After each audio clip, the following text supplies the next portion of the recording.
మీ business ఏదైనా మీ ఊర్లో promotion చేయాలంటే అది సుమన్ టీవీతోనే సాధ్యం. ఇప్పుడే సంప్రదించండి. ప్రత్యేకమైనటువంటి కార్యాచరణ తీసుకోవడం, ముఖ్యంగా మైనారిటీ ముస్లిం మైనారిటీ పిల్లలు చదువుకు దూరంగా ఉంటారు. చిన్నప్పుడే వాళ్ళని పనులకు పంపించేటువంటి కార్యక్రమాలు చేస్తారు.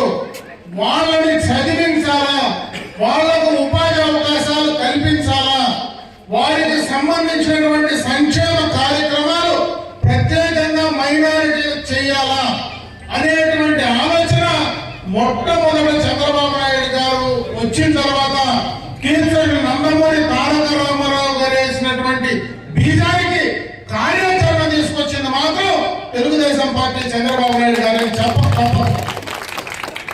ఆ తర్వాత రాజకీయాలుగా ఎన్నో కార్యక్రమాలు జరిగాయి.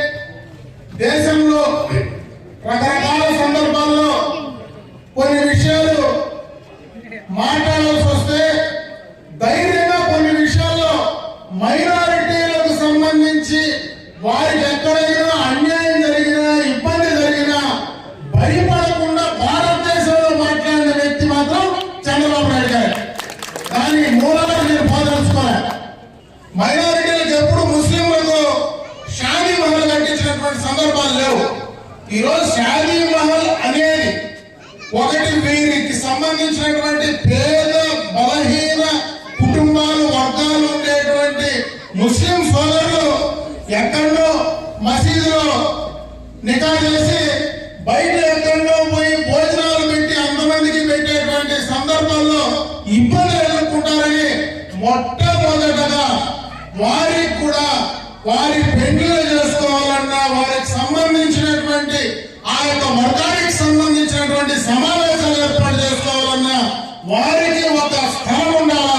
స్థలానికి సంబంధించి ఒక పక్క బిల్డింగ్ కార్యక్రమం చేయాలని భారతదేశ చరిత్రలో చేసింది మాత్రం చంద్రబాబు నాయుడు గారు అని చెప్పి సందర్భంగా గుర్తు చేస్తా ఉన్నారు. అదే కాదు, ఈరోజు ఇండ్లకు సంబంధించి శాశ్వత గృహ నిర్మాణ పత్రాలు వస్తే వారికి సపరేట్ గా వారికి సంబంధించినటువంటి పట్టాలు ఇవ్వడం, వాళ్ళకి ఇండ్లు కట్టించే కార్యక్రమాన్ని చేయడం, మైనారిటీ కార్పొరేషన్ ఏర్పాటు చేసి వాళ్లకు ఆర్థిక పరంగా సహాయం అందించడం, అదేవిధంగా ఉర్దూ స్కూల్స్ అంటే ఈరోజు ఉర్దూ స్కూల్స్ కి సంబంధించి ప్రత్యేకంగా వాళ్ళు ఉర్దూను కూడా అధికార భాషగా ఈరోజు ఉర్దూని అధికార భాషగా ప్రకటించింది కూడా మరి తెలుగుదేశం ప్రభుత్వ హయాంలోనే చంద్రబాబు నాయుడు గారే. ఇటువంటి కార్యక్రమాలన్నీ కూడా ఈ యొక్క ప్రభుత్వంలో చంద్రబాబు నాయుడు గారి నాయకత్వంలో చేస్తా ఉన్నారు. నిన్ననే మైనారిటీ సోదరులంతా కూడా నన్ను వచ్చి కలిస్తే ఇమీడియట్ గా ఇక్కడనే ఏదైనా, ఎందుకంటే ఇప్పుడు కొత్తగా అక్కడ మళ్ళా ఆ శాంక్షన్ చేయాలంటే ఆ గుంతలన్నీ పూడ్చి అవన్నీ సెట్ చేయాలంటే సమయం పడుతుంది. ఎందుకంటే గత 5 సంవత్సరాల్లోన ఈ రాష్ట్రాల్లో పూర్తిగా కూడా ఆర్థిక విధ్వంసం జరిగింది.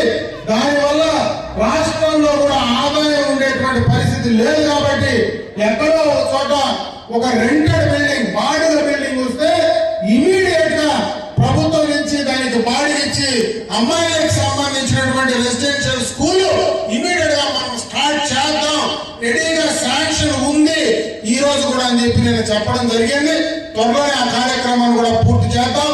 చంద్రబాబు నాయుడు గారు కూడా ప్రతి కుటుంబానికి, ప్రతి ఇంటికి ఒక పారిశ్రామికవేత్తం తయారు చేయాలా అనేటువంటి ఉద్దేశంతో కార్యక్రమాలు చేస్తా ఉన్నారు. కాబట్టి ఎవరైనా చదువుకున్నటువంటి యువకులు కానీ మరి ఆ యొక్క పని చేయాలా అనేటువంటి ఆలోచన ఉంటే ఖచ్చితంగా ముందుకు రండి.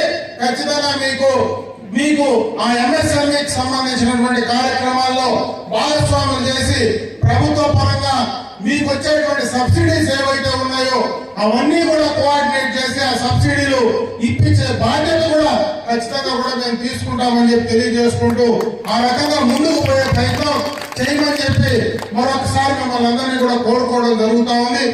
ఏం చేయాలో అవన్నీ కూడా చేసి ఇచ్చే కార్యక్రమాన్ని తప్పకుండా మేము తీసుకుంటాం.